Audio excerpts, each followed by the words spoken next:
Hello friends, welcome back to my channel. तो friends, आज की जो वीडियो है, इस वीडियो में हम देखेंगे कि जो बीपीएससी टीआरई 3 का पेपर हुआ है, टीआरई 2 का पेपर हुआ है, उसमें जो प्रश्न आपके आए थे वह किस बुक से पूछे गए थे। जी हाँ दोस्तों, इस वीडियो में पूरा प्रूफ के साथ लाए हैं हम कि इस बुक से प्रश्न आए थे। और दोस्तों, डायरेक्ट प्रश्न आपके बुक से पूछे गए हैं, तो किस किस बुक से कौन से प्रश्न आए हैं उसको इस वीडियो में देखेंगे। और दोस्तों, आपको बता दें कि यह जो वीडियो है, इस वीडियो में हम सिर्फ जो है वह भारतीय राष्ट्रीय आंदोलन के प्रश्नों को देखेंगे। यह पार्ट 1 है। इसके आगे हम पार्ट 2, पार्ट 3 भी लाएंगे, जिसमें कि और जो सब्जेक्ट है जैसे साइंस हो गया, उसके अलावा आपका मैथ्स हो गया, उसके अलावा आपका जो जितने भी भूगोल वगैरह हो गया, उन सभी के जो प्रश्न हैं वह किस बुक से आए हैं उसको भी कवर कराएंगे। तो अगर आप लोग चैनल पर नए हैं तो चैनल को सब्सक्राइब कर लीजिए और साथ ही में बेल आइकन भी प्रेस कर दीजिए, जिससे कि मैं कोई नई वीडियो अपलोड करूं तो आप तक उसकी नोटिफिकेशन सबसे पहले पहुंच जाए। तो दोस्तों, चलिए वीडियो को स्टार्ट करते हैं और देखते हैं कि प्रश्न जो हैं वह कहाँ से आए हैं। तो देखिए दोस्तों, यह एक प्रश्न आपका बीपीएससी टीआरई 2 में पूछा गया था कि 1857 के विद्रोह के नेता कुंवर सिंह किस स्थान से संबंधित थे। तो यह प्रश्न आया था और इसमें जो ऑप्शन आपका था वह था ग्वालियर, मेरठ, जगदीशपुर, और इनमें से कोई एक से अधिक और कोई नहीं।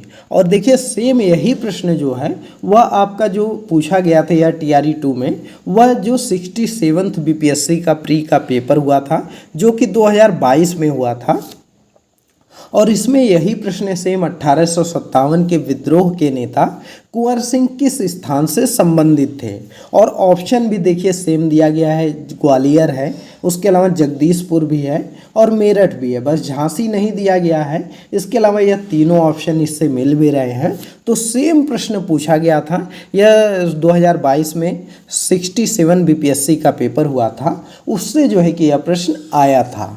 तो दोस्तों, आप लोग जो है कि अगर टीआरई 4 की तैयारी कर रहे हैं तो उसके लिए सबसे इम्पॉर्टेंट है कि जो बीपीएससी का प्रीवियस ईयर पेपर हुए हैं, जो प्री का पेपर है, वो सब पेपर को आप पढ़ जाइए, उनसे प्रश्न ज़्यादातर बनता है। चलिए अगला प्रश्न देखते हैं। तो अगला प्रश्न देखिए दोस्तों, यह आपका टीआरई 1 में आया था कि जवाहरलाल नेहरू की अस्थायी सरकार में श्रम मंत्री कौन थे। तो यह आपका बीपीएससी टीआरई 1 में क्वेश्चन पूछा गया था कि जवाहरलाल नेहरू के समय में जो है वह श्रम मंत्री कौन था जब अस्थायी सरकार बनी थी। तो देखिए, अस्थायी सरकार के बारे में इसमें बात किया गया है और यही प्रश्न आपका 67th बीपीएससी में जो आपका री एग्ज़ाम हुआ था 2022 में, उसमें यही प्रश्न आया था कि 1946 ईस्वी में गठित अंतरिम सरकार के मंत्रिमंडल में श्रम विभाग किसे सौंपा गया था। तो प्रश्न वही है, बस थोड़ा सा जो है कि इसको चेंज कर दिया गया था, बाकी क्वेश्चन सेम था। तो जो स्टूडेंट जो है कि 67th जो बीपीएससी हुआ था उसके प्रश्नों को पढ़ के गए होंगे तो वह बड़े आराम से इस प्रश्न को कर लिए होंगे। और इसमें ऑप्शन जगजीवन राम है तो जगजीवन राम इसमें भी है। तो इसके अलावा और जो ऑप्शन है इसमें चेंज कर दिया गया है। तो यह भी प्रश्न आपका जो है कि बीपीएससी प्री का जो पेपर हुआ था उससे रिपीट किया गया है। अगला प्रश्न हम देखते हैं। तो अगला प्रश्न टीआरई 2 का है। देखिए, टीआरई 2 में आया था कि 1876 ईस्वी में इंडियन एसोसिएशन की स्थापना किसने की थी। और सेम यही प्रश्न जो है वह आपका आया था 67th बीपीएससी का जो प्री हुआ था 2022 में कि 1876 ईस्वी में इंडियन एसोसिएशन की स्थापना किसने की थी। और देखिए, यहाँ पर अगर आप ऑप्शन देखेंगे तो ऑप्शन थोड़ा सा जो है कि चेंज कर दिया गया है। चेंज ज़्यादा नहीं है, जैसे WC बनर्जी इसमें भी है और इसमें भी आप देख सकते हैं। इसके अलावा सुरेंद्र नाथ बनर्जी इसमें भी है, इसमें भी है। इसके अलावा एक ऑप्शन इसमें चेंज किया गया है, बाकी सब ऑप्शन वही है। तो दोस्तों, आप लोग देख लीजिए कि कितना इम्पोर्टेंट होता है PYQ क्वेश्चन को करना। और जब हम टीआरई 3 का जो है कि क्वेश्चन करवा रहे थे तो उसमें हम बार बार वीडियो में कह भी रहे थे कि आप लोग जो है कि प्रीवियस ईयर क्वेश्चन पेपर जरूर पढ़ लीजिएगा, उससे प्रश्न बहुत ज़्यादा पूछे जाते हैं और आपके एग्ज़ाम में आया भी था। तो देखिए यहाँ पर जो है कि एक प्रश्न आपका TRE 2 में आया था कि विदेश में भारतीय राष्ट्रीय ध्वज प्रथम बार किसने फहराया था, तो यह प्रश्न था।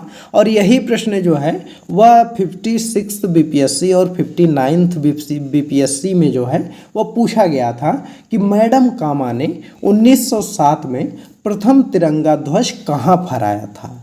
तो मैडम कामा ने जो है कि कहाँ पर फहराया था, तो ऐसे प्रश्न था। और इसी प्रश्न को थोड़ा सा रोटेट करके पूछ दिया गया है, तो इसका आंसर बी वाला है। तो आप देखिए प्रश्न वही होता है, बस चीज़ों को थोड़ा सा घुमा दिया जाता है। और जो है कि बहुत तो क्वेश्चन आपके डायरेक्ट पूछे गए हैं, तो इसलिए आप प्रीवियस ईयर जरूर पढ़िएगा। अगला प्रश्न आपका था कि ऑल इंडिया किसान सभा के पहले अधिवेशन में कौन अध्यक्ष थे। तो यह पूछा गया था प्रश्न आपका TRE 2 में। यह प्रश्न आया था कि ऑल इंडिया किसान सभा के पहले अधिवेशन में कौन अध्यक्ष थे। तो देखिए अगर हम इसमें बात करें तो यह 47th BPSC का जो पेपर हुआ था उसमें भी यही प्रश्न पूछा गया था कि अखिल भारतीय किसान सभा के प्रथम सत्र की अध्यक्षता किसने की थी। तो दोनों जो है कि इसमें दिया गया है, और यही प्रश्न आपका उठा करके BPSC TRE 2 में पूछ दिया गया था। यह 2005 में यह पेपर हुआ था। तो चलिए अगला प्रश्न देखते हैं। अगला प्रश्न देखिए आपका आया था TRE 2 में, अबुल कलाम आज़ाद के द्वारा किस पत्रिका को संपादित किया गया था। तो देखिए अगर हम बात करें यहाँ पर, तो देखिए यह जो है कि 68th BPSC का जो पेपर हुआ था प्री का, उसमें यह प्रश्न पूछा गया था कि अबुल कलाम आज़ाद के द्वारा जो है वह किस पत्रिका का संपादन किया गया था। तो यही प्रश्न सेम आपका BPSC TRE 2 में पूछ लिया गया था, और डायरेक्ट यही प्रश्न आया था। और इसमें आप देखेंगे तो ऑप्शन भी आपके सेम है, जमींदार इसमें भी है, जमींदार इसमें भी है, कॉमरेड है, द कॉमरेड है, अल हिलाल है, अल हिलाल है, और पूरे ऑप्शन सेम है। तो देखिए कितना फ़ायदा होता है अगर आप PYQ क्वेश्चन तैयार करके जाते हैं। और डायरेक्ट दोस्तों आप यकीन मानिए कि जो आपका TRE 2 में पेपर हुआ था उसमें जो प्राइमरी का पेपर था उसमें आपके 12 से 13 प्रश्न आपके भारतीय राष्ट्रीय आंदोलन से आए थे, और उसमें 11 प्रश्न ऐसे थे जो कि PYQ क्वेश्चन थे, मतलब प्रीवियस ईयर के क्वेश्चन थे, और जो BPSC प्री के पेपर हुए थे उनसे थे। तो अगर जो भी स्टूडेंट प्री के पेपर करके गए रहेंगे वह TRE 2 में अच्छा स्कोर किए होंगे और उनका सिलेक्शन भी हुआ होगा। तो अगला प्रश्न देखिए आया था, यह प्रश्न आपका TRE 1 में आया था कि पूना पैक्ट का उद्देश्य था।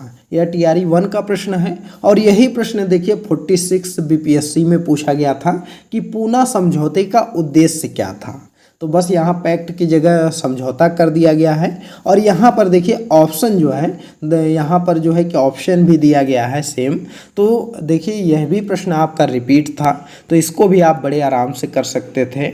अगला एक प्रश्न आपका आया था TRE 2 में कि अंतरिम सरकार में डॉक्टर राजेंद्र प्रसाद के पास कौन सा विभाग था। और यही प्रश्न जो है वह 67th BPSC का जो पेपर हुआ था उसमें आया था कि वर्ष 1946 में बनी अंतरिम सरकार में राजेंद्र प्रसाद के पास कौन सा विभाग था।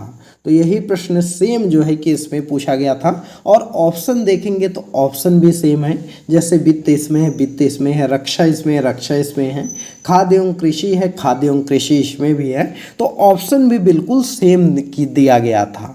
तो दोस्तों देखिए सेम ही प्रश्न आपका पूछ लिया गया था।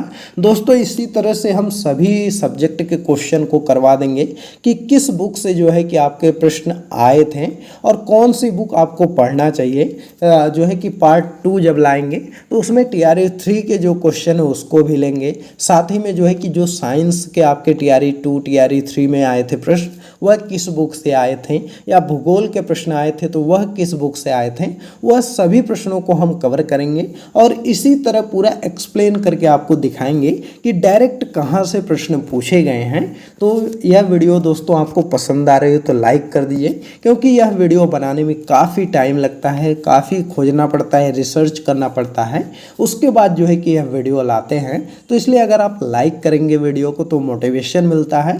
अगला प्रश्न देखिए आपका आया था कि 1917 में चंपारण आने का निमंत्रण महात्मा गांधी जी को किसने दिया। तो यह प्रश्न आपका TRE 2 में आया था और यही प्रश्न जो देखिए 67th BPSC में जो है वह गांधी जी को चंपारण आने का आमंत्रण किसने दिया था, यही प्रश्न आपका था और सेम प्रश्न इसमें आ गया था। और यहाँ पर देखेंगे तो इसमें ऑप्शन भी सेम दिए गए हैं, जैसे यहाँ पर राजकुमार शुक्ला है तो यहाँ पर भी है, डॉक्टर राजेंद्र प्रसाद है तो डॉक्टर राजेंद्र प्रसाद यहाँ पर भी है, तो ऑप्शन भी बिल्कुल सेम दिया गया है। तो इसलिए दोस्तों और एक चीज़ आप गौर किए होंगे तो जो 67th का पेपर हुआ था BPSC का, उसमें जो है कि उससे ज़्यादा प्रश्न आपके TRE 2 में पूछे गए थे। तो इसलिए आप प्रीवियस ईयर जरूर पढ़िएगा। अगला प्रश्न देखिए एक आया था आपका कि बंगाल विभाजन 16 अक्टूबर 1905 को किस दिवस के रूप में मनाया गया था। तो देखिए यही प्रश्न जो है वह आपका 64th BPSC में पूछा गया था कि बंगाल विभाजन 16 अक्टूबर 1905 को किस वर्ष किस दिवस के रूप में मनाया गया था। ऑप्शन भी आपका सेम दिया गया है। तो यहाँ से आप जो है कि पता कर सकते हैं कि जो है कि कितने प्रश्न जो है कि आपके एग्ज़ाम में रिपीट होते हैं और हर साल जो है कि दोस्तों जो BPSC है वह क्वेश्चनों को रिपीट करके पूछता है। तो इसलिए आप इसको अच्छे से पढ़ लीजिएगा। जो PYQ क्वेश्चन है इस वीडियो में हमने 10 ही प्रश्नों को शामिल किया था, स्पेशली हमने TRE 2 के प्रश्नों को लिया था और अगली जो वीडियो आएगी उसमें हम TRE 3 के प्रश्नों को करवाएंगे कि TRE 3 के जो प्रश्न हैं वह किस बुक से पूछे गए हैं। तो इसलिए अगर आप लोग चैनल पर नए हैं तो चैनल को सब्सक्राइब कर लीजिए, साथ ही में बेल आइकन भी प्रेस कर दीजिए जिससे कि मैं कोई नई वीडियो अपलोड करूं तो आप तक उसकी नोटिफिकेशन सबसे पहले पहुंच जाए। तो दोस्तों चलिए इस वीडियो को स्टॉप करते हैं, मिलते हैं अगली एक नई वीडियो में एक नए टॉपिक के साथ। तब तक के लिए बाय बाय।